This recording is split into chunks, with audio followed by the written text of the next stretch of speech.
programa Memória Viva da sua TV Universitária, mais do que um programa, parte integrante do Projeto Memória da Universidade Federal do Rio Grande do Norte, entrevista hoje um cidadão do mundo, detentor do mérito militar no grau de grande oficial do Exército, do mérito aeronáutico no grau de grande oficial da Aeronáutica, do mérito naval no grau de grande oficial da Marinha.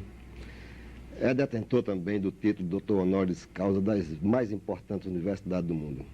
Entrevistaremos hoje o peregrino da paz, Dom Helder Câmara, arcebispo de Olinda e Recife. Prêmio Nirvana no Japão, oferecido pela primeira vez no mundo pelos budistas. Prêmio da Paz com o título O Homem do Terceiro Mundo, oferecido na Itália em 1970. Prêmio Popular da Paz, Oslo, Noruega, em 1974. Prêmio Popular da Paz, Frankfurt, Alemanha, em 1974. Prêmio Melhor Escritor sobre o Problema do Terceiro Mundo, na Itália, em 1974. Prêmio Voz da Justiça, oferecido pelos índio-americanos, em 1975. Prêmio Paz em Terra, oferecido pelo Conselho do Colégio Internacional, Estados Unidos, em 1975. Prêmio da Paz, Victor Gonzalez, em Londres, em 1975. Conosco nesse depoimento, o jornalista e professor com notório saber da Universidade Federal do Rio Grande do Norte, Luiz Lobo.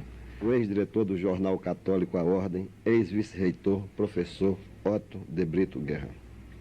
Dom Helder, vamos começar com a sua infância. Conte para a gente os momentos, as mais antigas lembranças de sua infância, da sua vida de menino e os seus sonhos de moço. Eu nasci em Fortaleza, minha querida Fortaleza, em 1909. E tive uma infância feliz, de menino de família de classe média mais para baixo. E uma das lembranças é que sempre eu dizia que queria ser padre. Pequeno, quero ser padre, quero ser padre. Meu pai, a quem eu sempre considerei um homem de bem, um homem honesto, no meu tempo de infância, ele não era propriamente um católico praticante, salvo em relação ao mês de maio. Do dia 1º ao dia 31, ele reunia a família, ele rezava o terço com a família, cantava a ladainha de Nossa Senhora, cantava velhos benditos que ele tinha aprendido não sei com quem, e era assim a sua homenagem à Mãe de Deus e Nossa Mãe. Um belo dia ele me chama e diz: meu filho, você, desde que eu me lembro, diz sempre que quer ser padre. Está crescendo e continua a dizer que quer ser padre. Você sabe o que é ser padre, meu filho? E aquele homem, que embora sendo um homem de bem, não era um praticante, me apresentou um retrato de padre, uma figura de padre que eu achei maravilhosa. Ele disse: olha, guarde para toda a sua vida. Padre e egoísmo não podem andar juntos. É uma aberração um padre egoísta. Porque o padre não existe no vácuo.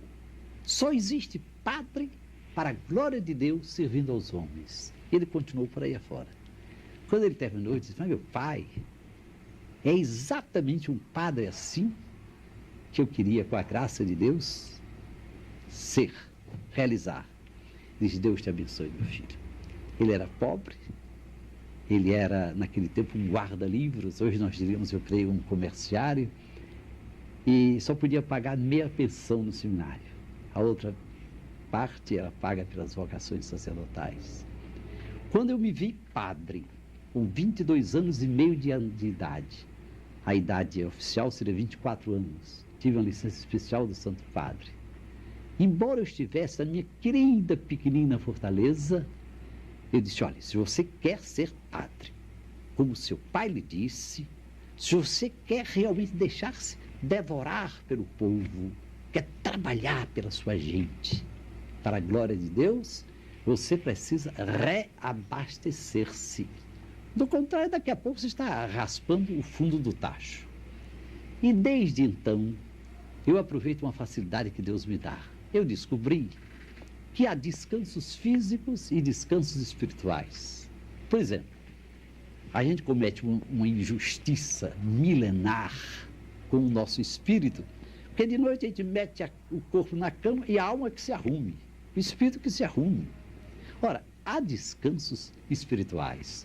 Para mim, a natureza, se eu me vir à beira do mar, no meio de árvores, contemplando montanhas, a natureza me repousa. Depois, as artes em geral, a música e a dança em particular, o papo com os amigos. E quando se tem a felicidade e a responsabilidade de crer em Deus, o papo com Deus. Deus é muito mais humano que os homens. Eu ando assim de meio sapato, não é por causa de Deus, não. Diante de Deus eu ando descalço. Eu não tenho coragem de cantar diante de vocês. Diante de Deus eu canto. Não, pois bem. Já que seu pai não era um católico praticante do dia a dia, de onde o senhor imagina que veio a sua vocação para o sacerdócio? Bem, vocação, você sabe, é chamado. Chamado de Deus. Por incrível que pareça, o primeiro chamado que Deus faz a todos nós é o chamado à vida. Eu me lembro sempre que qualquer um de nós, por mais importante que seja ou julgue ser, podia não ter nascido. E não dava nem para ninguém perguntar, porque não tinha nem nome. Isso é que mostra como é falta de inteligência essa história de orgulho. Orgulho, vaidade.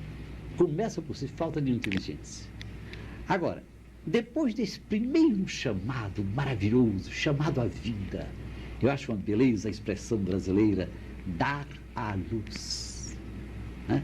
A mãe dá, o filho entrega a luz que é Deus. Mas depois houve outro chamado, maior ainda, de certo modo, chamado à vida divina pelo batismo. É brincadeira o batismo. Quando eu me lembro que a gente fala que o batismo nos dá a graça santificante, isto é, a graça que torna santo. Quer dizer, em rigor, essa história de ser santo, que não é ter visões, que não é fazer milagre, quem faz milagre é Deus, e ter visões eu acho até meio perigoso. Ser santo é viver a graça que torna santos. Ora, nós temos em nós a Santíssima Trindade. Eu me lembro muito que um dia eu estava nos Estados Unidos com Maria Teresa de Calcutá. Quando eu entrei, ela disse: Dom Helder, não me acostumo com as luzes da televisão. Ora, um dia você me ajudou, dizendo como é que você se protege quando você chega e há assim, um auditório muito grande, você sabe que vai haver aplauso. Você disse que lembra-se de que nós somos um com Cristo desde o batismo. Mas Cristo se apaga tanto dentro de nós. Então você disse que se lembra, diz baixinho a Cristo: Senhor, é a tua entrada triunfal em Jerusalém. Eu serei teu jumentinho. Então eu entro e tal, feliz da vida. Aí ela me disse: isso tem me ajudado muito. Só que eu não tenho coragem de dizer: eu serei teu jumentinho. Eu digo assim: eu serei tua burra velha. Mas ela disse: e as luzes da televisão? Eu disse: Maria Teresa, era um programa de continental, de ponta a ponta nos Estados Unidos. Isto é ouro, né? Nós tínhamos 25 minutos de programa assim. Aí eu disse: Maria Teresa, vamos rezar uma oração aqui. Senhor Jesus, nós temos a felicidade e a responsabilidade de acreditar que somos um contigo desde o batismo. Mas somos sempre nós que aparecemos. Tu te escondes tanto, Senhor Jesus. E como esta carcaça é uma parede de pedra, como nós somos opacos. Agora que nós vamos ser vistos por milhões, que a graça divina nos torne transparentes, de tal modo que quem nos olhar, ao invés de ver Maria Teresa, ao invés de ver Dom Helder, contemple Jesus Cristo. Olha, eu digo a vocês, ela disse: pode começar. Durante o programa eu olhava para a freira e não é que ela estava transparente, parecia que era Cristo que estava ali. De maneira que são essas lembranças. Agora, depois eu disse: olhe, você acredita no valor da oração. Você sabe que a oração alimenta e é um repouso espiritual conversar com Deus. E com Deus nem é preciso falar, aí basta pensar. Uma beleza. Então, desde 1931, eu tenho o costume de me aproveitar de um privilégio que Deus me dá. Há pessoas que quando acordam de noite, a noite está queimada. Eu acordo, trabalho, rezo, faço o que eu quero, depois torno a dormir. Eu acordo às 2 horas, fico até 4 horas, procurando me unir a Cristo e pensar na humanidade inteira. Quando eu acordo, sempre nós que aparecemos, tu te escondes tanto, Senhor Jesus, e como esta carcaça é uma parede de pedra, como nós somos opacos.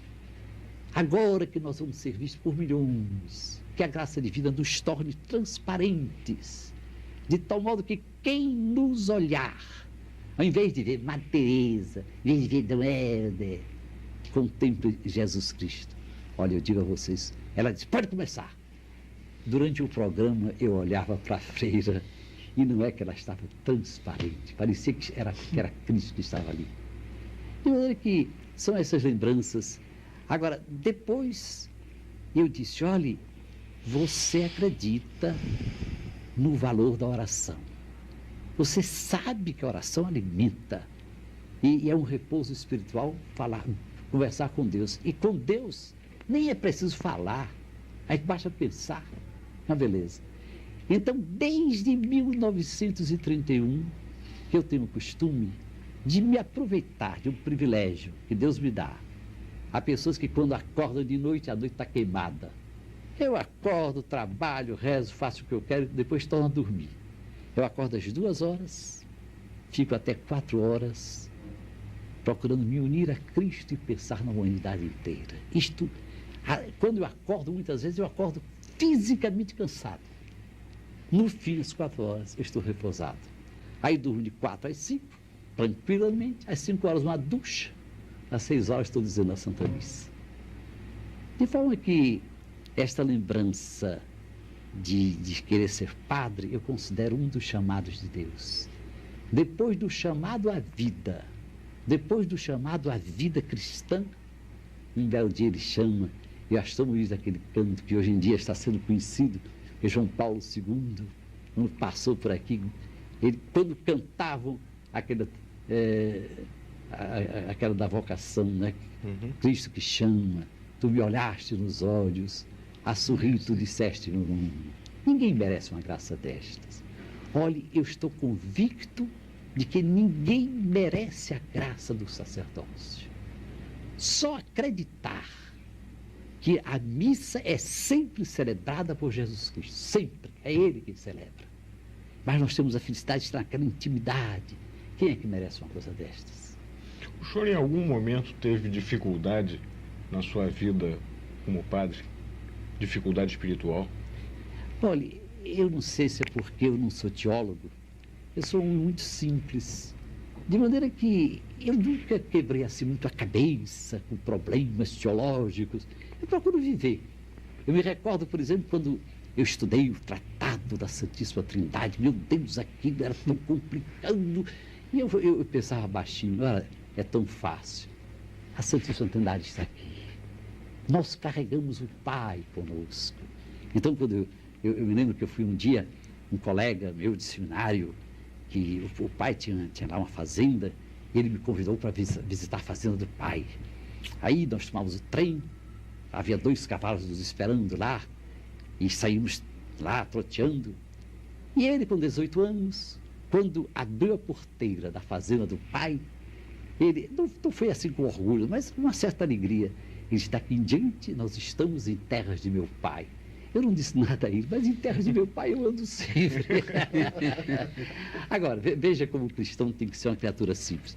Eu vou caminhando com um amigo, ele está contando até piadas, né? Eu não posso agora interromper e dizer, não, um momentinho, eu quero pensar na criação. Meu pai fez tudo. O cristão é uma criatura tão simples, né? Eu deixo ele dizer as prosas dele, acho graça da piada que ele diz, bato com os olhos e Deus nos dá esta felicidade. Quando a gente tem aqui o Espírito Santo, com os 7 dons, e o dom da ciência nos ajuda a descobrir o Criador por detrás da criatura. Não só o que vem diretamente de Deus, a água, a luz que desce do alto, a terra que nos sustenta, o ar que a gente respira, mas também aquilo que vem do Criador através do co-criador que é o homem. Um avião que passa. Um avião pode nos fazer adorar a Deus como um pôr de sol, como um nascer do dia. Então, repare como tudo isto é simples, porque em vez de ficar em grandes preocupações, elucubrações, eu procuro me lembrar que o Pai está aqui conosco. Somos um com Jesus Cristo. E temos o Espírito Santo, que nos traz os seus 7 dons, 7 riquezas e ainda os carismas para cada um de nós. Os dons são comuns a todos, os carismas são especiais para cada um de nós. Então, eu acho que é devido a isto. É que eu não sou, assim, um intelectual, um homem de muita ciência. Eu quase que dizia, como se dizia ele primeiro na França, eu tenho uma fé de carvoeiro. Ô, Dom Helder, quer dizer que o senhor sempre teve a espiritualidade e a ação no seu roteiro sacerdotal, não faz distinção. Não, e eu acho que uma coisa ajuda a outra enormemente, né? Olhe, que há certas horas em que o trabalho é duro, quando a gente pensa que o Filho de Deus, porque quando o Filho de Deus se faz homem, continuando a ser Filho de Deus, ele se torna nosso irmão, ele veio para nos ensinar que seu Pai, o Deus Todo-Poderoso, cheio de majestade, o que ele quer ser é pai, mas ele quer ser pai de todos. Ele não quer ser pai apenas de um pequeno grupo e padrasto dos outros. Ele não é padrasto de ninguém, ele não tem enteados. E quando a gente começa a ver as injustiças, meu Deus, quase 2000 anos depois do nascimento de Cristo, faltam 17 anos. Pois bem, a gente vê mais de 2/3 da humanidade numa situação que não é humana, abaixo de humana, de miséria, de fome. Quando a gente sabe os milhões que morrem de fome cada ano e os que ficam feridos. Então, tudo isso que a gente vê exige muita fé, exige muita presença de Deus na nossa vida, para não nos enchermos de ódio. Porque às vezes acontece isso, a gente de tanto trabalhar pelos pobres, pelos pequenos, a gente pode acabar se enchendo de ódio. Não cabe ódio no coração de um cristão, sobretudo de um padre, né? Mas para isto nós precisamos de uma mística. Como eu gostava de ver o velho Cardan, ele que ofereceu à igreja aquele método admirável: ver, julgar e agir. Ver. E ele nos ensinava que ver supunha até as raízes do problema. Não basta saber que a fome chega a matar milhões de criaturas por ano. Ele quer saber por quê. Porque há mais de 2/3 da humanidade numa situação de miséria e de fome. Ele quer ir às raízes do problema. Agora, quanto a julgar à luz do Evangelho. Isso aí como ajuda, quando a gente tem uma mística interior. Então a gente procura ver a luz de Deus, a luz da palavra de Deus. E não é para ficar só contemplando, é para agir, né? Então eu não vejo, às vezes me perguntam, o senhor é da igreja vertical ou da igreja horizontal? Como se houvesse uma igreja que pensa na eternidade, reza, cuida dos sacramentos, e uma outra igreja que se preocupa com os problemas humanos. Mas, meu Deus, como é que eu posso amar a Deus e não pensar nos filhos de Deus? Você que é pai, você se interessaria por alguém que se desdobrasse em gentilezas para com você, mas tratasse mal seus filhos? Esta é boa. Então, para mim, não há essa distinção. Quanto mais trabalho, quanto mais eu vejo os problemas humanos, quanto mais eu mergulho em áreas subhumanas e circulo pelo mundo, procurando ver, porque é tão bom ver que no mundo inteiro o número de pessoas de boa vontade é maior do que a gente imagina. O que acontece é que muitas vezes as pessoas de boa vontade não estão muito em dia com os grandes problemas humanos. E aqui é que a juventude tem um papel admirável. Quando você fala aos jovens, e os jovens sentem que pelo menos você faz força para falar com a vida. Mesmo que você não consiga, mas você faz força para não falar só com os lábios, falar com a vida. Os jovens respeitam, mesmo quando eles não concordam. E quase sempre eles se empolgam. Então eles se tornam admiráveis para ajudar a despertar as pessoas de boa vontade. É verdade que eu chego às vezes a certas universidades, nos Estados Unidos, Canadá, Europa, onde há jovens que estão nesta crise terrível, às vezes entrando de droga dentro, às vezes até entrando em suicídios. Mas quando a gente tem a coragem de apresentar aos jovens a verdade, só a verdade nos libertará. A gente apela para a juventude, vocês são o amanhã, nós estamos só começando, vocês é que terão que ir mais longe. Vamos ajudar a construir um mundo mais respirável. Está ficando insuportável tanto ódio, tanta violência. E vocês sabem muito bem que sem justiça e amor jamais chegaremos a uma paz verdadeira e duradoura. Olhe, há uma distinção tão clara entre a política internacional de um país e o seu povo. Eu posso ter meus problemas e tenho com a política internacional dos Estados Unidos, mas eu amo cada vez mais o povo americano. E isto acontece com quase todos os povos. Quando você entra em contato, sobretudo com a juventude, quer ver outro sinal que para mim é um dos claros sinais de esperança? É quando a gente encontra os homens de ciência e os técnicos. Eu encontro os técnicos, eu estive 2 dias lá em contato com o Instituto de Tecnologia de Massachusetts, o célebre MIT, que é um dos pontos altos da tecnologia nos Estados Unidos. Pois bem, eu encontro os técnicos desejosos de salvar o humano dentro do técnico. Eles podem até fabricar robôs, eles não aceitam se robotizar. E quantas vezes eu tenho encontrado técnicos que me dizem, falam em tecnocracia, como se nós dirigíssemos o mundo. O técnico é alguém que muitas vezes tem que colocar a própria inteligência e os estudos especializados, Deus sabe com que sacrifício, ou a serviço do governo, ou a serviço do partido, ou a serviço do poderio econômico. E eles desejariam isto. Quantas vezes eu chego a um país e os técnicos chegam e dizem, olha, eu não posso usar estes dados aqui, mas eu não estou traindo a companhia para a qual eu trabalho. Mas estes dados aqui eu sei que você saberá usar. E então passam às vezes os dados, e então para mim isso é o sinal dos tempos. Né? Eu estou encontrando também dos Estados Unidos um novo movimento feminino que me dá uma alegria muito grande. A gente compreende, depois de tantos anos aí de tabus em cima da mulher e de muito machismo, os primeiros movimentos femininos eram quase libertários. A mulher tinha aquela preocupação de ser igual ao homem, como se fosse grande coisa. e queria então liberdade completa. Hoje eu encontro nos Estados Unidos, de modo especial, um novo movimento feminino que me empolga. A mulher já superou aquela primeira fase e está procurando descobrir as qualidades especificamente femininas que ela recebeu de Deus.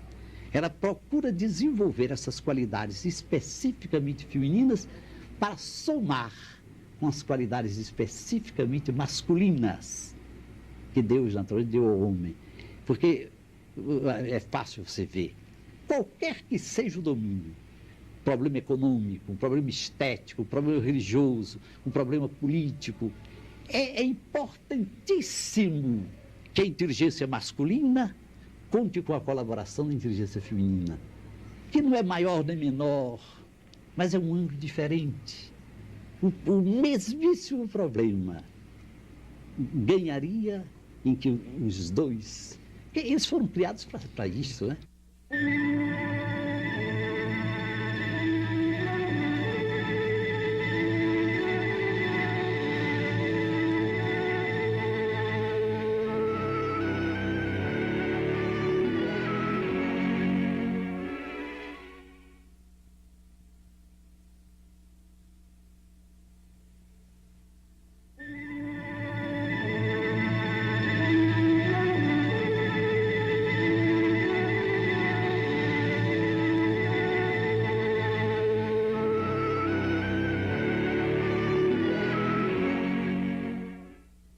O senhor falou em respeito discordante.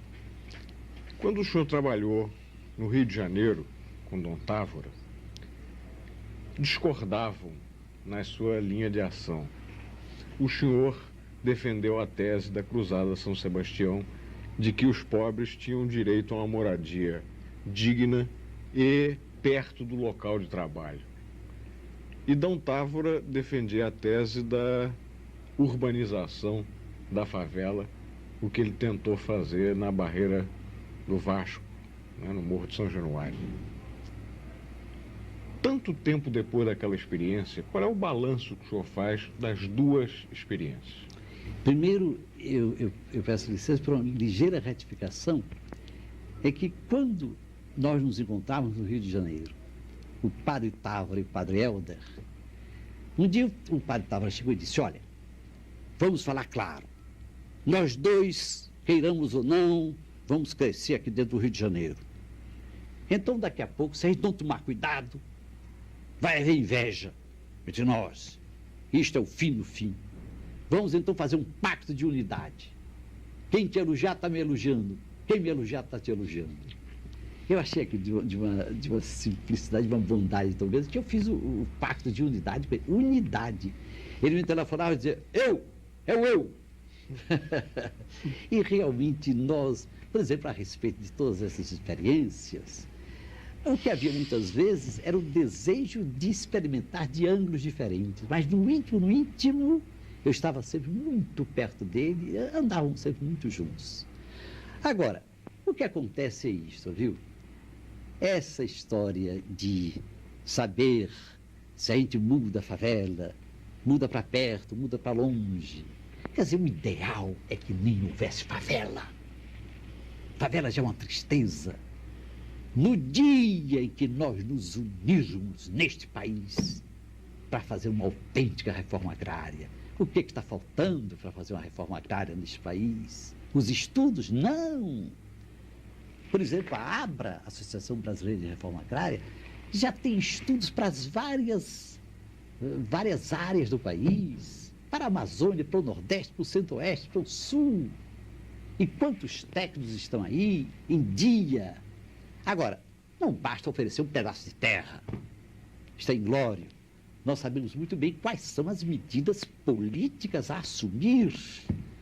E é claro que precisaríamos estar unidos, porque quando se toca no direito de propriedade, meu Deus do céu, parece assim um absoluto.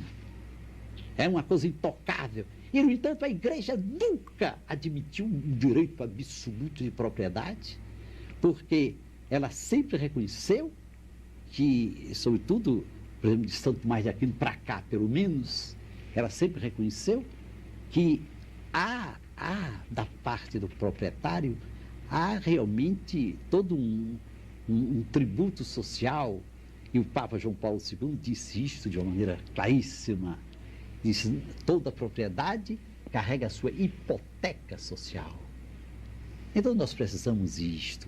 É necessário que o mundo aprenda. Estamos tão perto já do ano 2000, o ano 2000 está chegando aí, e quando eu penso que um pequeno grupo de países, sempre mais rico, com um sacrifício de mais de 2/3 da humanidade. E o pior é que estes países, que são sempre mais ricos, aí com o sacrifício da maior parte da população, ao menos de origem, são países cristãos. E o que é pior é que a parte cristã do chamado Terceiro Mundo, América Latina, repetiu e repete as mesmas injustiças da Europa cristã e da cristã América do Norte. Quando eu me lembro, por exemplo, que o Banco Mundial já chamou pelo menos 2 vezes a atenção do Brasil, porque no nosso país, menos de 10% dos brasileiros são sempre mais ricos com o sacrifício da população. Quando a gente diz isto, não falta quem diga: isto é subversão, dizer uma coisa desta. Eu acho que subversão é existir uma coisa destas. Eu não estou de maneira alguma pregando ódio. Eu não acredito no ódio. O ódio não constrói. Violência só faz atrair violência. Mas nós não podemos aí abusar da paciência do povo. Isso é que a gente precisa ter inteligência de verificar. Eu, quando penso aqui no nosso Nordeste... Esta situação já é uma violência. Olha, a maior violência, a violência número 1, mãe de todas as violências, é a miséria, que mata mais cada ano do que as guerras mais sangrentas. Quando a miséria explode, já é a violência número 2. E quando chega a repressão, muitas vezes selvagem, brutal, estamos em plena espiral da violência. A igreja não tem cansado de lembrar que sem justiça e amor, jamais chegaremos a uma paz verdadeira e duradoura. Eu acho que, por exemplo, aqui esse nosso Nordeste, nós precisamos com urgência nos unir, porque o Nordeste não pode continuar na situação de mendigo. Mas não, Helder, nós olhamos para os países ricos, os países do hemisfério norte, e nos queixamos muito desses países. No entanto, dentro do Brasil não ocorre a mesma coisa, isto é, os estados ricos não vivem às custas da exploração dos estados pobres? Eu concordo inteiramente. Colonialismo interno. E digo mais, viu? Enquanto a gente fala só no que há lá fora, está tudo bem. Agora vai falar no que existe aqui dentro, né? Eu me recordo, e Otto está aqui e acompanhou tudo isso, e você também acompanhou. A Igreja de Cristo, não só no Brasil, um pouco no nosso continente, com as melhores intenções, eu posso garantir, porque eu vivi esta experiência, eu sou um bispo velho, eu vivi esta primeira experiência, e Deus me permite viver uma segunda experiência. Nós vivíamos tão preocupados com a necessidade de ajudar a manter a autoridade, porque se a autoridade é o caos, e a manter a ordem social. Nós mantínhamos nesse tempo uma ligação muito estreita com os governos e com os ricos. E é interessante, neste tempo, que eu me lembre, ninguém nos acusava de fazer política. Parecia normal.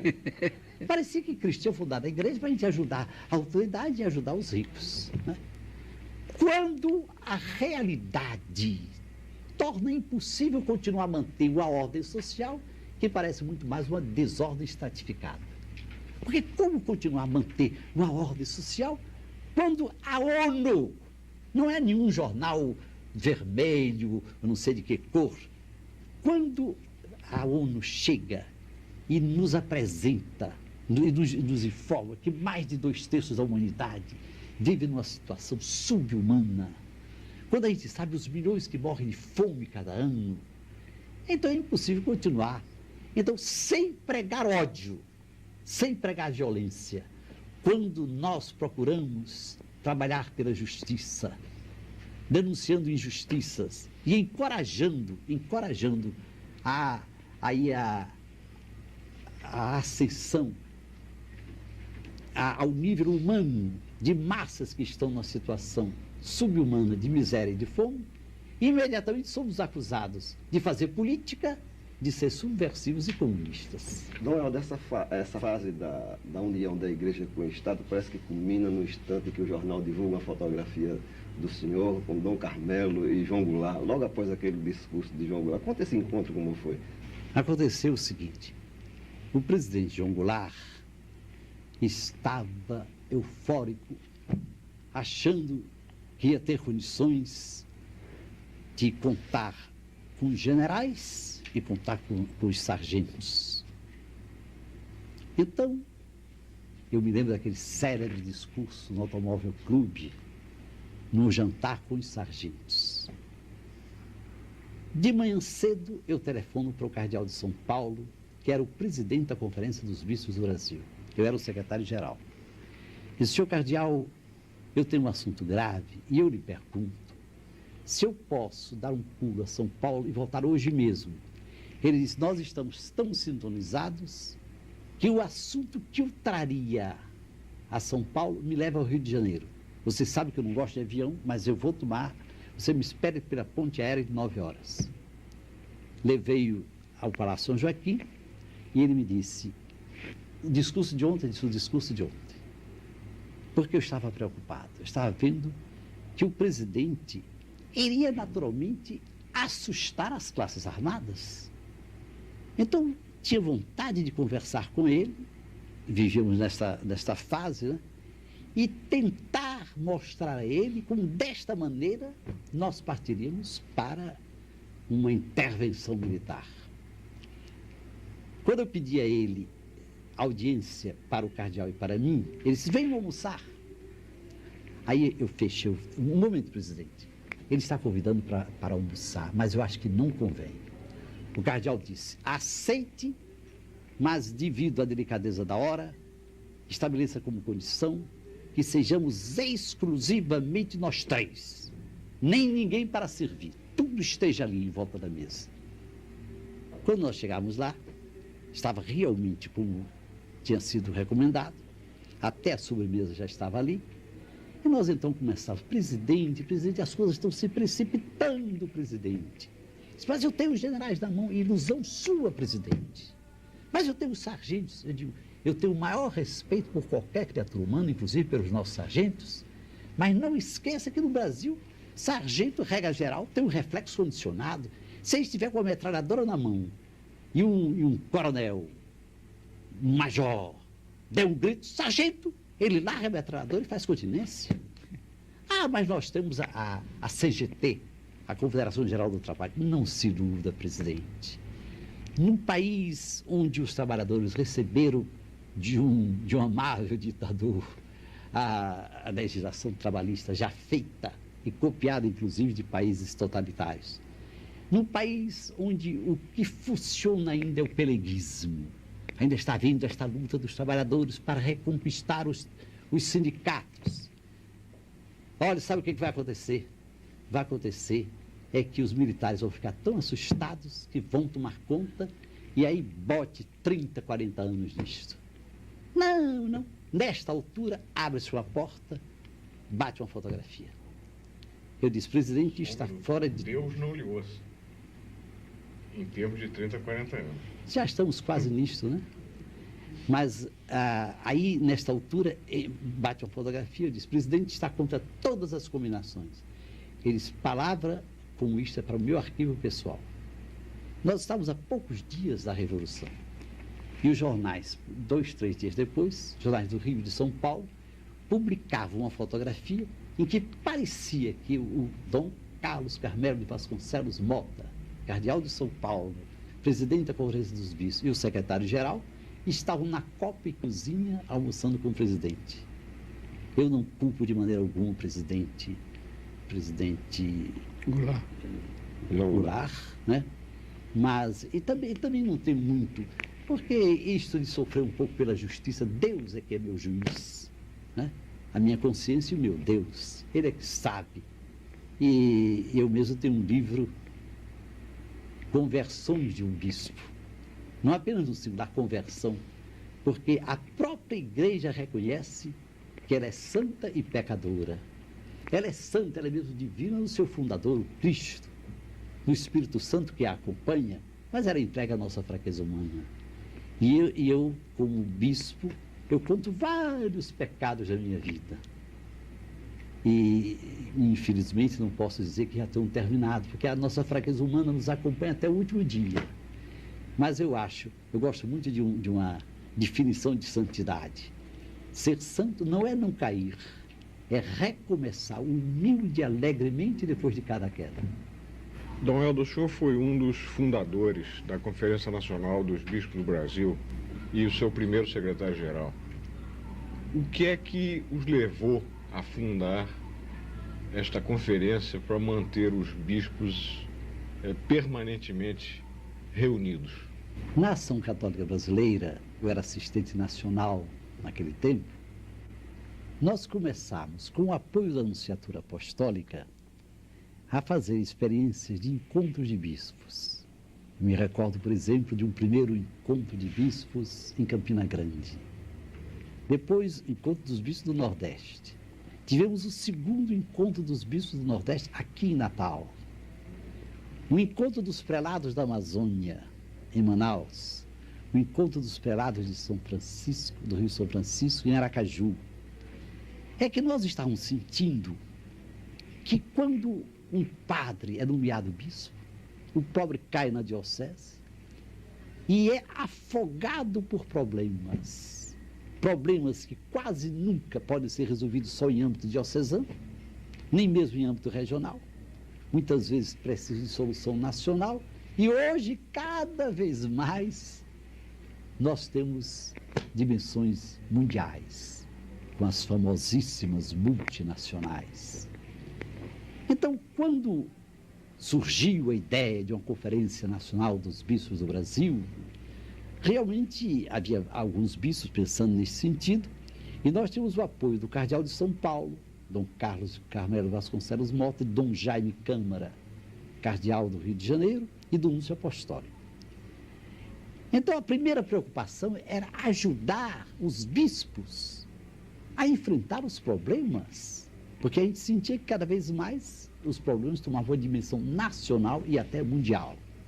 Mas havia outra intenção mais importante ainda, é que a igreja que Cristo fundou é uma igreja colegial.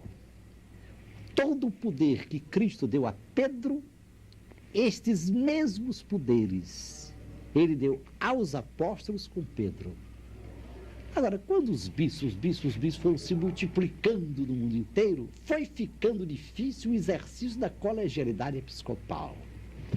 Foi então que os papas inventaram a criação do colégio de cardeais. Mas, hoje em dia, há uma experiência nova, e o Brasil teve um papel importante nesse sentido, de reunir os bispos em conferência nacional, preparada por conferências regionais, a encontros regionais, e isto depois até também repetido em âmbito continental, de forma a tornar mais fácil o exercício da colegialidade episcopal. Os bispos com Pedro. É claro que não podemos parar aí. A igreja não é só isto. O bispo é convidado a formar com o seu clero o que nós chamamos o presbitério. Não basta ter padres. A união entre bispos e padre tem que ser muito profunda. Mas nós pararíamos de maneira muito errada se deixássemos de contar com os leigos. Os leigos são igreja. Os leigos têm uma missão própria dentro da igreja. E São Paulo descreve isso tão bem. Ele compara a igreja de Cristo com o corpo humano. A mão não pode dizer que é mais importante do que o pé. O olho não pode dizer que é mais importante do que a boca. Nem mesmo o cérebro pode dizer que é o órgão importante por excelência, porque se cortarem a cabeça e colocarem de lá, o que a pobre cabeça vai fazer sem o corpo? A beleza está nesta variedade de membros com funções diferentes. Então eu me lembro que um belo dia, com o apoio dos 2 cardeais e do Núncio Apostólico, eu fui a Roma, aproveitando o Ano Santo, eu era secretário-geral do Ano Santo, e fui direto conversar com o Monsenhor Montini, que era subsecretário de Estado, de Sua Santidade, o Papa Pio XII, tinha o título de excelência, mas ele não era bispo ainda. Eu cheguei lá, ele me recebeu, eu ia com o apoio de 2 cardeais, do Núncio, e levei a ideia da Conferência dos Bispos. Cheguei, apresentei, ele ouviu com muita atenção. Depois de meia hora, ele teve um gesto que é muito dos diplomatas. Ele me olhou assim nos olhos e disse: olha, você me conquistou para a ideia da Conferência dos Bispos do Brasil. Mas eu guardo uma última dúvida. Por tudo que eu li, eu levava muitos papéis, por tudo que eu ouvi, você seria o natural secretário-geral desta conferência. Mas a conferência é de bispos, e você não é bispo. Ele queria sondar se eu tinha alguma segunda intenção de me candidatar a bispo. Eu disse: é interessante, Monsenhor Montini, me perdoe, eu receberia esta dúvida partindo de qualquer outro, menos de Vossa Excelência. Veja que eu lhe dou o título de excelência com toda a razão, porque está aqui no cargo de subsecretário de Estado, mas Vossa Excelência não é bispo. E Deus se serve de um não bispo para ser o elo com o episcopado do mundo inteiro. Por que não pode servir de um não-bispo para ser o elo do episcopado do Brasil? Neste momento, Montini sorriu. O sorriso veio lá de dentro. Foi aí que nasceu nossa amizade. E é interessante que depois eu fui bispo antes dele. Quando eu cheguei, ele excelência, mas não bispo, e eu bispo, ele me recebeu, como sempre, muito fraternalmente. E chegou um momento em que a saúde ainda estava boa, as pernas marchavam bem. Ele se ajoelhou e disse: agora me dê sua primeira bênção de bispo. Eu me ajoelhei também e disse: mas eu o vejo vestido de branco. Eu lhe darei minha primeira bênção de bispo, se me der sua primeira bênção de papa. Ele estremeceu, nós nos abraçávamos e rezávamos juntos um Pai Nosso. Agora, a respeito da Conferência dos Bispos, eu posso lhe dizer que ela vem prestando um serviço maravilhoso. Primeiro, porque nós decidimos reunir-nos uma vez por ano, mesmo com sacrifício. Porque num país como este, nós estamos nos aproximando de 400 bispos. As dioceses se multiplicam sempre, já também os bispos auxiliares. Pois bem, era necessário, num país de dimensão quase continental, o esforço de nos reunirmos cada ano para nos conhecermos, porque daí a pouco os bispos nem se conheciam. Depois, para rezar juntos. Olha, quando a gente tem fé, tem a felicidade e a responsabilidade de ter fé, é tão bom rezar juntos. Não só a concelebração, que é uma maravilha, celebrar com o verdadeiro celebrante, que é sempre Cristo, como isto nos une. Depois, durante o dia, rezar a prece das horas, o breviário, 3, 4 vezes por dia rezamos juntos. Depois, estudar juntos e discutir juntos. Sabe qual foi a nossa impressão na Conferência dos Bispos? É que nós todos precisávamos de matricularmos na escola do diálogo. É tão difícil, é muito fácil falar em diálogo, mas é tão difícil verdadeiramente dialogar.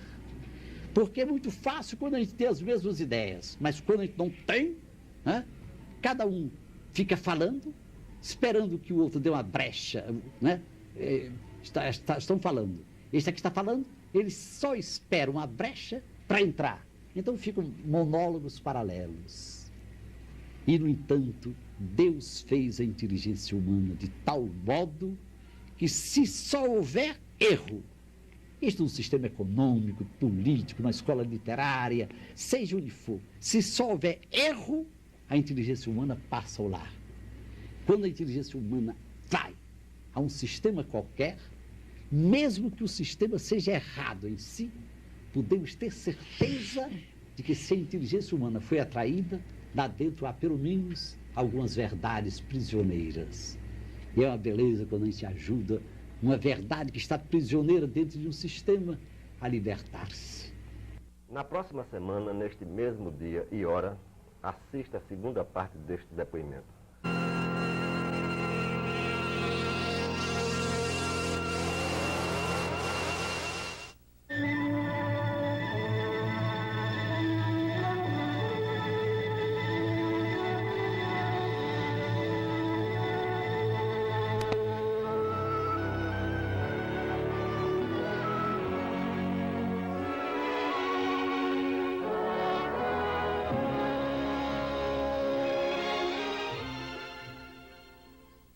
A partir de João 23, a Igreja, de certa forma, mudou bastante o seu posicionamento em relação a outras religiões. O senhor recebeu um prêmio importante, principalmente por ter sido conferido pela primeira vez pelos budistas. Como é que o senhor pessoalmente vê o relacionamento da Igreja com outras religiões e como é que, no caso brasileiro, o senhor vê o fenômeno das chamadas igrejas populares, das crenças populares? Bem, primeiro eu devo dizer que, quando o Santo Padre João 23 abriu o concílio ecumênico, ali estavam os bispos do mundo inteiro, ele disse: este concílio é para cuidar da nossa conversão. Eu achei daquilo uma maravilha, o Papa, com os bispos do mundo inteiro, dizendo a nossa conversão. Eu estava acostumado a ouvir falar que quem se converte é quem não é cristão, que vem ser cristão, ou quem leva uma vida errada de pecado, que se converte para uma vida melhor. De repente o Papa dizia aos bispos do mundo inteiro, para nossa conversão, que ele dizia, porque só convertendo-nos com a graça de Deus é que puderemos merecer o milagre da humildade. E ele lembrava que tinha sido a última prece de Cristo, é que todos sejam um, como eu e tu, Pai, somos um. Bem, então, ecumenismo seria a união das famílias cristãs. Andarem juntas, trabalharem juntas. Isto já é maravilhoso. Durante o concílio ecumênico, o único observador não cristão era um budista japonês, Nivano. Ele ficou muito marcado pelo concílio e com a visita que fez a Paulo VI. Quando ele voltou ao Japão, ele levava duas grandes intenções, dois grandes sonhos. Um deles era, sempre respeitando os monges budistas, que eram a grande força budista, ele tinha aprendido com a ação católica, ele tinha visto de perto, ele pretendeu mobilizar o laicato dentro do budismo. Hoje tem uma força imensa. E outra ideia que ele levava era tentar unir as religiões não cristãs para que cada uma, guardando lá os seus princípios, as suas diretrizes, sendo respeitada pelos outros, nós tentássemos descobrir alguma maneira de trabalharmos juntos, por exemplo, pela paz, por uma paz verdadeira e duradoura, que tivesse como caminho a justiça e o amor. E eu tive a alegria de participar em Kyoto, a cidade sagrada dos budistas, em 1970, de uma reunião na qual havia pelo menos umas 29 religiões não cristãs. E chegamos à declaração de Kyoto, que ainda hoje é muito válida. Eu lembro, sobretudo, duas partes que me parecem magníficas.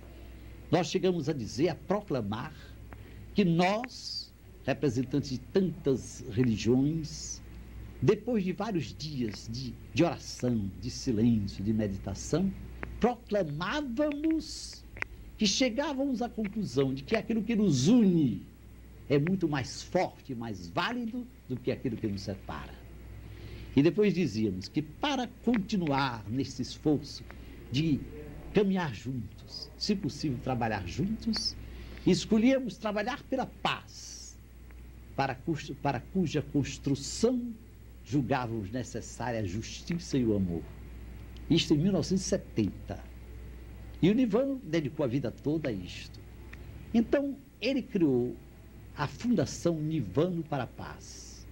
E quando agora os budistas criaram um prêmio de paz, ele ouviu, diz ele, que havia 48 candidatos, e ele ouviu 600 pessoas ou instituições, muitas não católicas, muitas não cristãs, algumas cristãs, e chegaram, diz ele, chegaram a um consenso, e ele estava muito feliz porque ele queria saber se, como cristão, eu podia receber o prêmio de paz das mãos de budistas.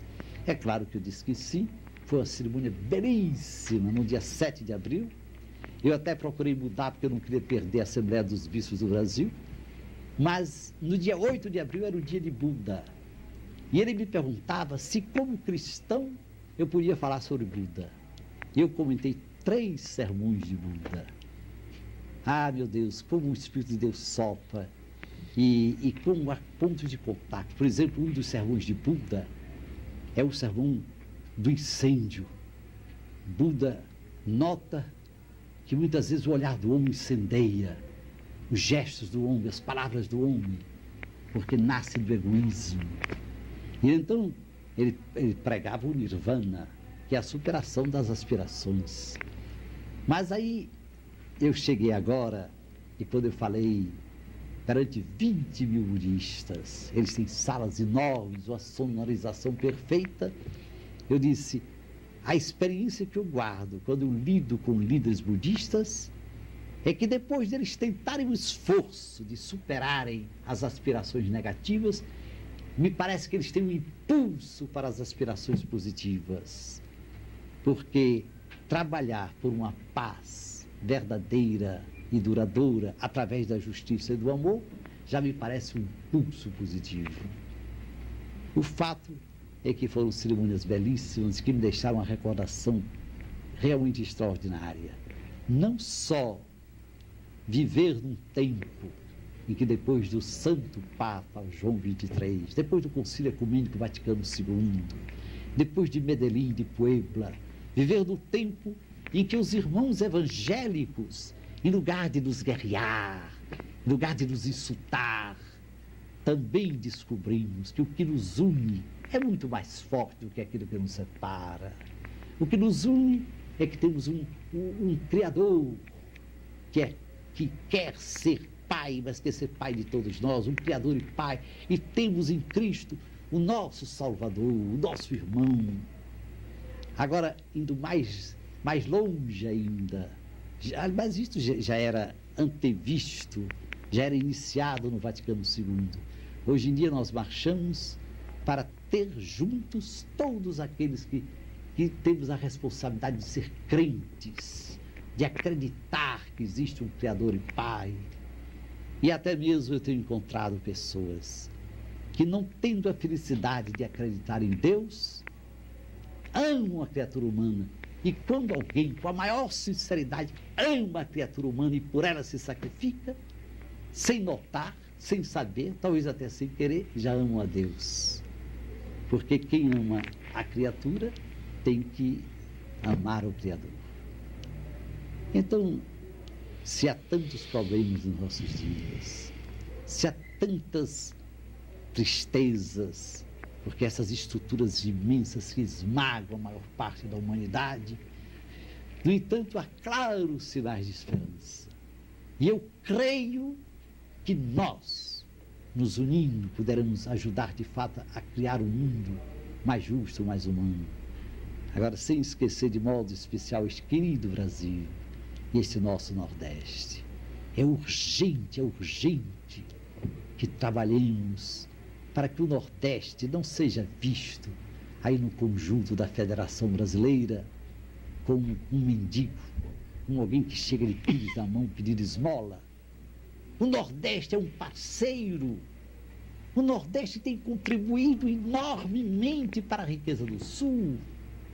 Então não é como um mendigo. Quando eu vejo, por exemplo, essa seca que se arrasta, já entrando no seu 5º ano, e apenas medidas emergenciais, basta de emergência. Quer dizer, não é suprimir as emergências, porque enquanto não chegarmos a uma solução definitiva, claro que as emergências têm lá o seu lugar, o seu papel, mas nós temos que chegar a recondicionar a vida nacional, a recondicionar, sobretudo, a economia. Até quando a gente vai insistir nesta ideia de exportar? A experiência já está feita e mais do que feita. Até quando vamos insistir em projetos faraônicos que têm contribuído tanto para nos endividar? Basta ler Celso Furtado. Celso tem insistido em lembrar aquilo que não se diz. E esta é uma das reivindicações primeiras que nos cabe fazer, é exigir que temos o povo brasileiro tem direito a conhecer a verdade. Digo a verdade ao povo, na medida em que somos obrigados a pedir que, além dos sacrifícios de sempre, ainda venham novos sacrifícios sobre o nosso povo, que ao menos haja a coragem de dizer a verdade. E, por exemplo, para enfrentar esses projetos faraônicos de Itaipu a Serra Pelada, pelo menos os 30 e tantos projetos faraônicos que existem aí no meio, o que fomos obrigados a pedir para obter empréstimos. O Celso explica isso também, né? A pedir e a conceder. E depois outra coisa, a realmente pagar absurdos para obter os tais empréstimos. Então tudo isso precisa de um revisionamento. Um dia, quando os bispos do Nordeste estivemos reunidos em Caucaia, no Ceará, neste ano, muitos dos trabalhadores, reunidos com os trabalhadores rurais, muitos deles não sabiam ler nem escrever. Num certo momento, um deles disse: seus bispos, quanto maior é o trabalho, ele queria dizer o projeto, menos serve para o povo. Isto é uma grande verdade, os técnicos podem confirmar isto. Eu, quando ouço, por exemplo, falar em grandes barragens, enormes barragens, eu penso não só no sacrifício dos que foram deslocados, e Deus sabe como, mas eu fico pensando, barragem sem irrigação? Não, existe projeto de irrigação. Mas irrigação para onde? Para as terras dos ricos. Sem uma reforma agrária corajosa, tudo isto ficará cada vez mais, aumentando a riqueza dos grandes e esmagando os pequenos. Nós temos que nos unir para obter essas vitórias, e a universidade tem um papel tão grande. Eu, quando viajo por aí afora, recebendo doutorados de honra, e o meu reitor sabe que quando a gente tem apenas doutorados de honra, a gente chega à universidade não pela porta, mas pela janela. Eu aproveito aquela oportunidade e digo: olha, apresentar os grandes problemas humanos é muito fácil, até eu sei apresentar. Eu gostaria que as universidades entrassem nisto, já que há tantas injustiças no mundo. Por que não criar uma cadeira de justiça? Até, se possível, um departamento de justiça. E algumas universidades estão criando. Nos Estados Unidos, a Indiana, a Universidade de Notre Dame criou uma cadeira de justiça que entregou a um discípulo de Lebré, o criador de economia e humanismo, Denis Goulet. E agora, como eu pedi na Holanda, a Universidade Livre de Amsterdã, a Universidade Presbiteriana, eu pedi que a Universidade de Amsterdã, com a Universidade de Nimeg, que é católica, uma protestante e outra católica, se unissem para criar uma cadeira de justiça. Elas estão criando um departamento de justiça. Porque o que eu sonho é que a universidade, em nível universitário, vá às raízes desses problemas. Por exemplo, a fome no mundo. Eu sei dizer quantos milhões morrem de fome cada ano. Eu sei dizer quantos são feridos para sempre do nosso Nordeste.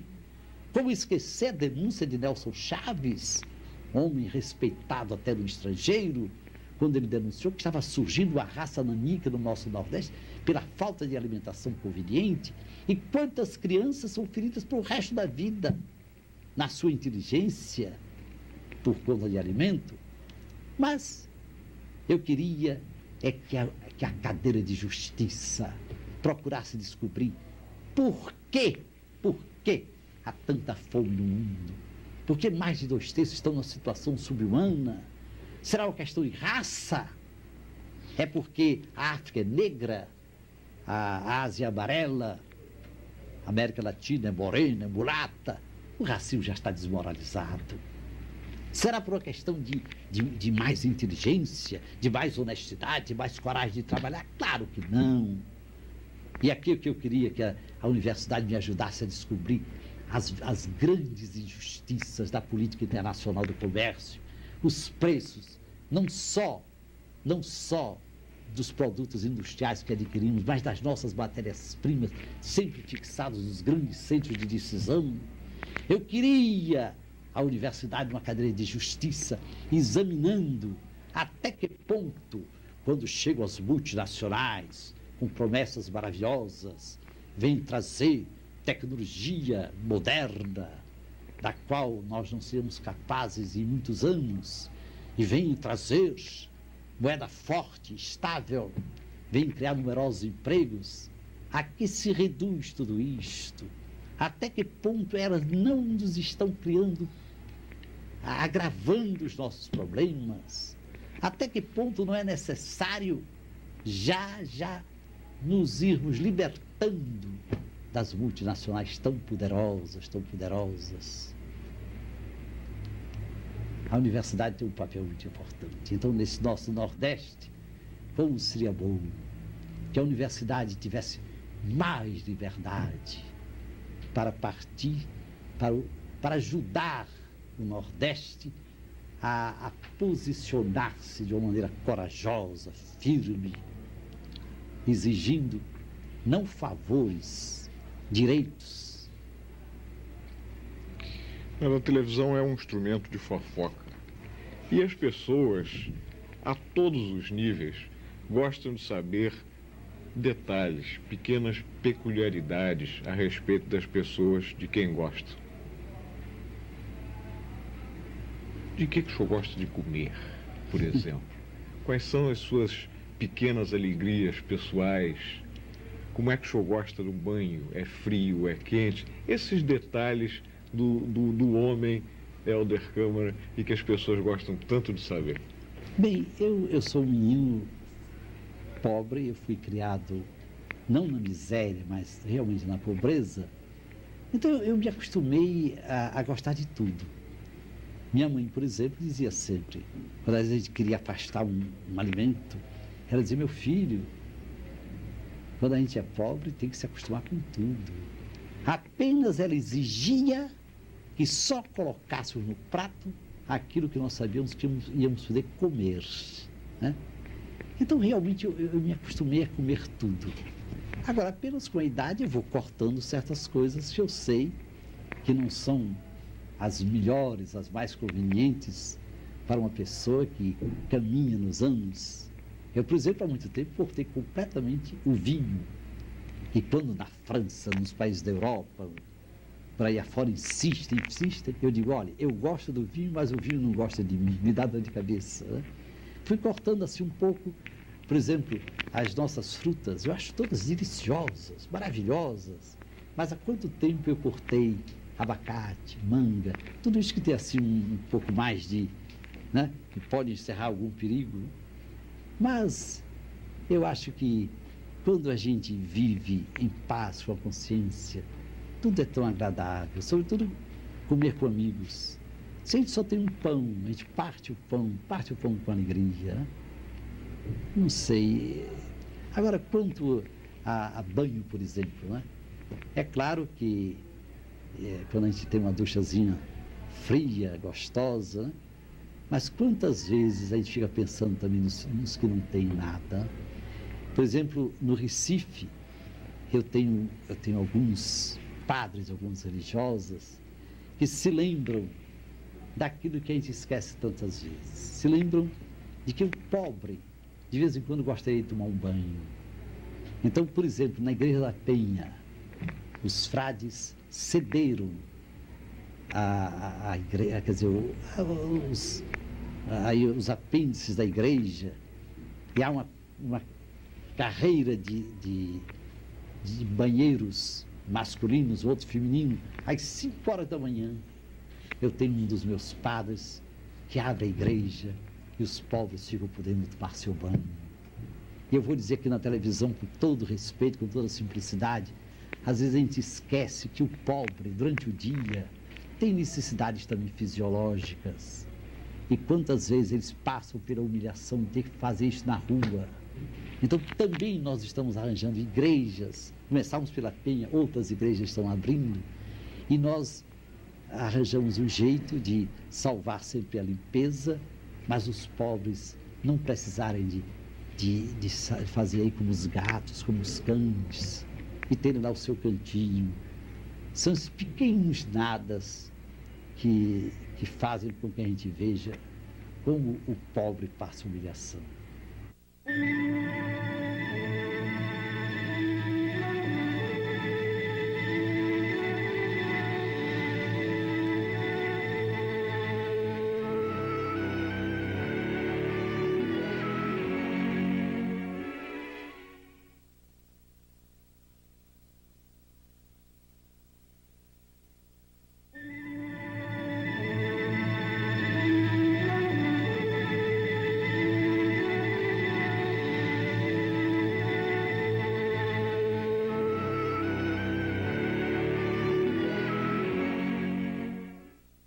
Dom Hélder, passando a outro assunto bem diferente,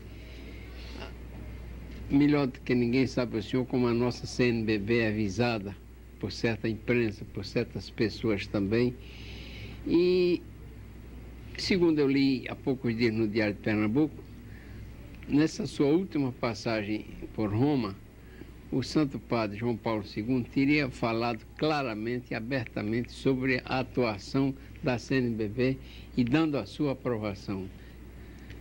Não, o Santo Padre, já quando ele passou aqui pelo Brasil, ele disse de público, ele disse na reunião com os bispos em Fortaleza, e a mim ele disse, na nossa casa, quando ficávamos conversando até mais tarde da noite, ele disse: a linha da igreja no Brasil está certa. Aquilo foi uma alegria tão grande de Santo Padre ouvir isto, de que tem o papel de Pedro, de quem tem o direito e o dever de alertar-nos se alguma coisa estiver errada. Só que eu gostaria de saber o que o senhor chama linha da igreja no Brasil. Ele disse: é tudo isso que vocês estão procurando fazer. Por exemplo, ele gostou muito, porque o Santo Padre João Paulo II gosta muito de conversar segurando o braço da gente. Quando ele aprova, ele aperta. Quando ele gosta muito, aperta mais ainda. E algumas vezes ele larga e diz: isto mesmo.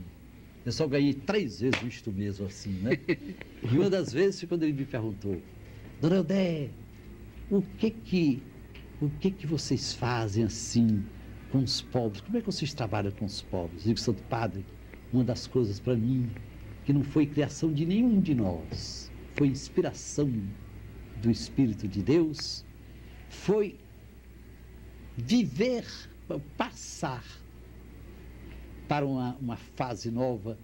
Nós vivíamos trabalhando para o povo e descobrimos a importância de trabalhar com o povo. Parece pequena, mas é enorme a diferença. Porque quando a gente trabalha para o povo, nós somos os fortes, nós somos os inteligentes, nós temos os planos, os projetos e temos o dinheiro e vamos então ajudar este pobre povo. Quando a gente trabalha com o povo, acreditamos em Deus, mas também acreditamos na criatura humana. Que a nossa experiência é esta: quando a gente trabalha com pessoas que muitas vezes não sabem ler nem escrever, sabem pensar e sabem dar palpites muito certos a respeito do trabalho que se realiza em torno delas. E eu digo, quanto mais eu mergulho em áreas subhumanas, mais eu vejo isto. A área é subhumana, mas ainda estou para encontrar o primeiro sub-homem. Eu encontro criaturas humanas, filhos de Deus. Também eu nunca encontrei super-homem na minha vida, a não ser no cinema, né? A não ser nos filmes. Mas quando eu disse, Santo Padre, eu acho que foi uma inspiração de Deus, foi o Espírito Santo quem nos ajudou a não apenas trabalhar para o povo, mas com o povo. Ele disse: muito bem, muito bem. Ele vive essas coisas todas com muita intensidade. E posso dizer, o Santo Padre sabe que a nossa linha de apostolado está certa. Agora, por exemplo, quando a gente diz assim, a igreja popular, nós não temos aqui a igreja popular no sentido de uma igreja que nasce do povo, mas sob a ação do Espírito Santo e em união conosco. As nossas comunidades de base nascem do povo simples, mas com a presença ou de religiosos, ou de padres, ou o próprio bispo, estamos lá.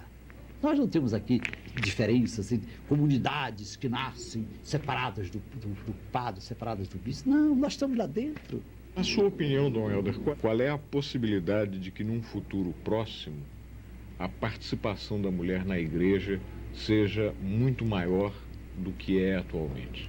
Eu não gosto muito de estar assim, fazendo futurologia, né? Agora, dentro do visível, há certos pontos que são limites mais ou menos tradicionais, não são fáceis de rever. Pessoalmente, o que eu acho é isto: a mulher já recebeu uma glorificação, depois da qual tudo mais me parece menos. Quando, nos planos eternos do Pai, ficou resolvida a encarnação do seu Filho Divino, ficou decidido que uma mulher seria convidada a colaborar para a maternidade do Filho Divino. É verdade que quando Maria aceitou a saudação do anjo, o recado que ele trazia do Pai, e uma semente de vida foi depositada pelo Espírito Santo no seio de Maria, ela contribuiu com uma semente do seu corpo. E ninguém pode dizer, mas então ela foi mãe do corpo de Cristo. Nossas mães não geram nossas almas. E ninguém vai dizer, minha mãe é mãe do meu corpo. É mãe da pessoa. E a única pessoa que existe em Cristo é a pessoa do Filho de Deus. É por isso que eu respeito os meus irmãos evangélicos que preferem chamar Nossa Senhora mãe de Jesus Cristo, mas ela é realmente mãe de Deus, porque Deus assim quis que no nascimento terreno, no surgimento de Cristo aqui no chão dos homens, não houve pai humano. São José foi um protetor de Nossa Senhora e um protetor do menino Deus. Maria contribuiu. Eu acho isso uma coisa maravilhosa. Agora, o que vai ser feito, se um dia vai haver um lugar maior para a mulher na liturgia, isto eu não saberia antecipar julgamentos. O que eu sei é que já hoje a mulher pode fazer muita coisa na igreja.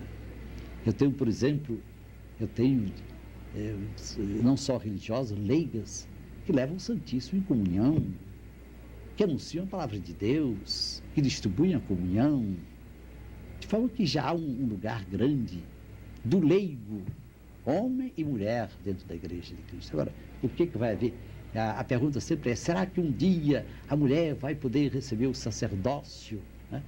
Bem, todos nós participamos do sacerdócio de Cristo, no sentido de sermos chamados a louvar o Pai e a estar a serviço dos homens, das criaturas humanas. Agora, quanto ao sacerdócio ministerial, isto aqui eu não posso prever. Mas esse novo Código de Direito Canônico parece que ainda foi mais explícito a respeito dos leigos e da mulher, não? O novo Código de Direito Canônico já apareceu e está sendo traduzido, e vai haver vários cursos sobre eles, né?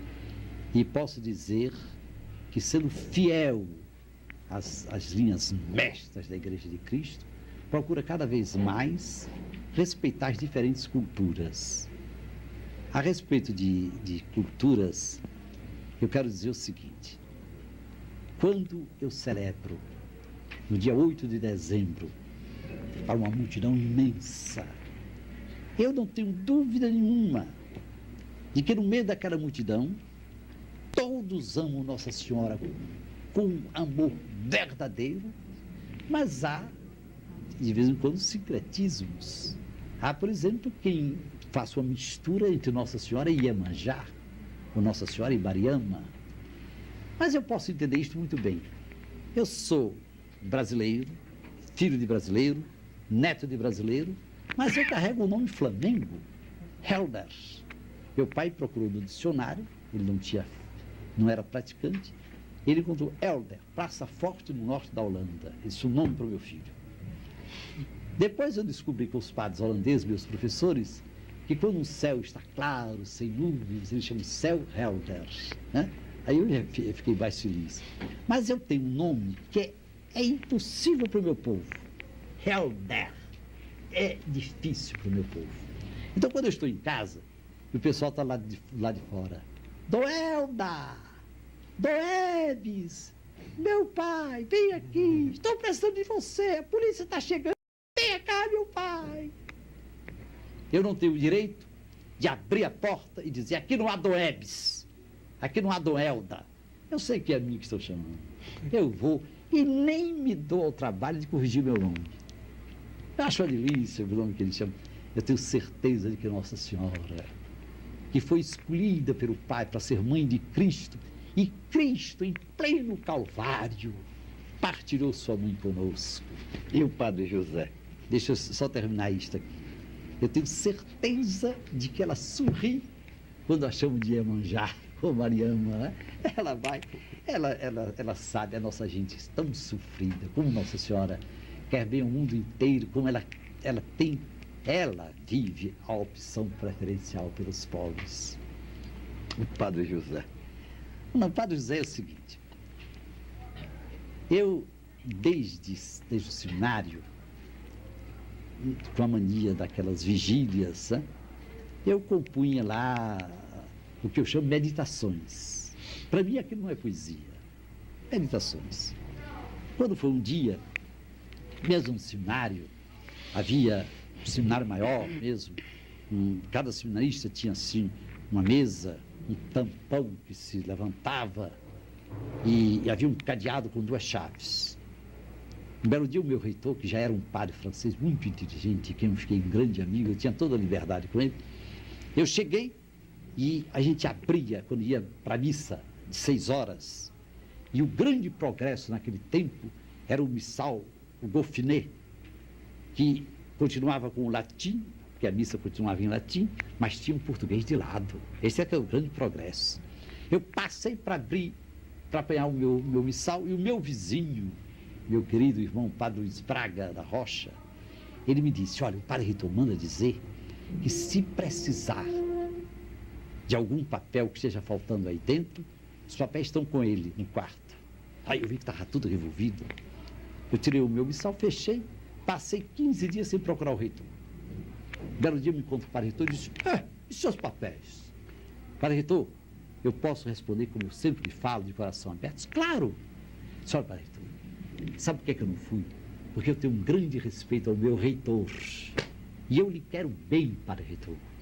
Então eu não quero fazer com que o senhor passe pela humilhação de eu lhe recordar que o senhor desceu de madrugada como um ladrão, com um lampião assim, e foi lá, abriu o meu cadeado e mexeu nos meus papéis. Não, eu prefiro perder meus papéis. Aí ele disse, bem, mas sabe, meu filho, são aqueles poemas. Padre Reitor, o senhor falar de poeta, falar de poesia, o senhor é um poeta, como é que você sabe disso? Como é que você sabe disso? Poeta, Padre Reitor, não é só quem faz versos, é quem vibra diante da beleza. O senhor é incapaz de deixar de vibrar, o senhor lê uma página bela, o senhor vibra, o senhor vê um dia lindo, o senhor vibra, seus olhos cintilam, né? Ah, mas sabe, meu filho, a imaginação, pelo amor de Deus, Padre Reitor, não venha me falar da imaginação. A imaginação é um dom divino, a imaginação criadora. Mas eu ia perdendo minha vocação por causa da imaginação. Não diga uma coisa dessa, Padre Reitor, pelo amor de Deus. A imaginação é um dom divino. Olha, eu tenho uma proposta de fazer. O senhor não me convenceu, mas também o senhor não procurou me vencer. Vamos fazer um pacto. De hoje em diante, até a minha ordenação sacerdotal, eu não farei mais aquilo que o senhor chama de poesia e que eu chamo de meditação. Agora, em compensação, o senhor me promete que não vai mais mexer nos meus papéis. Aí está aqui a sua chave. Disse, não, eu não quero só para mim. Eu vou aceitar agora o privilégio só para mim. O senhor pensa que todo mundo tem a sua maturidade. Digo, o seu engano, Padre Reitor, é pensar que os jovens não têm maturidade. O seu engano é não confiar na juventude. Se o senhor fizer um apelo na base de lealdade, eu garanto que a gente sabe cumprir, né? Se hoje vou entregar a chave a todo mundo, né? Era assim. Então, eu até o sacerdócio não fiz mais o que chamam meditações. Agora, depois eu disparei a fazer meditações, eu tenho o quê? Umas 30 mil, 40 mil meditações, que eu chamo do Padre José. Porque minha mãe, quando ela estava muito satisfeita comigo, sobretudo quando ela via que eu estava sofrendo por amor da justiça, porque isso vem de longe, já começou no Ceará, né? Então ela dizia, coragem, José. Então eu não sabia, por exemplo, o nome do meu anjo. Então eu um dia disse a ele, olha, sabe, eu vou dar a você, por enquanto, o nome que minha mãe me dava. Você é José. E então eu chamei Meditações do Padre José, né? Não são poesias, são apenas momentos de prece, de louvor a Deus e de amor aos homens. Dom Helder, hoje. Bem, hoje eu estou nas vésperas dos 75 anos, tranquilo. Se Deus quisesse me levar hoje, eu não tinha precisão de pedir nem um minuto. nem o segundo, porque tenho certeza de que o mundo continua, Deus continua a velar pelo mundo, o Espírito de Deus continua ajudando o mundo, e há inúmeros que vão continuar. Não é um trabalho meu, é um trabalho nosso, trabalho de todos nós, e sobretudo jovens. Vocês jovens, vocês são o futuro, vocês são o amanhã, futuro do Brasil, futuro do mundo, futuro da igreja. Nós apenas estamos começando. São vocês que vão levar muito mais longe o que nós estamos iniciando. Ajudem de verdade a preparar para as crianças de hoje. Ajudem a criar um mundo mais justo e mais humano. E permito que eu lembre uma data, porque o jovem ganha quando tem assim um desafio, né? Eu acho uma maravilha ter desafios. Já pensaram se vocês tivessem nascido num tempo que tudo estivesse resolvido? Olhassem para frente resolvido, de lado resolvido, de atrás resolvido. Vocês têm desafios magníficos. E eu indico a data. O ano 2000. Faltam 17 anos. Ajudem a Igreja de Cristo a poder chegar ao ano 2000 menos longe do Evangelho, mais perto de realizar aquela mensagem tão bonita, tão humana que Cristo veio trazer aos homens.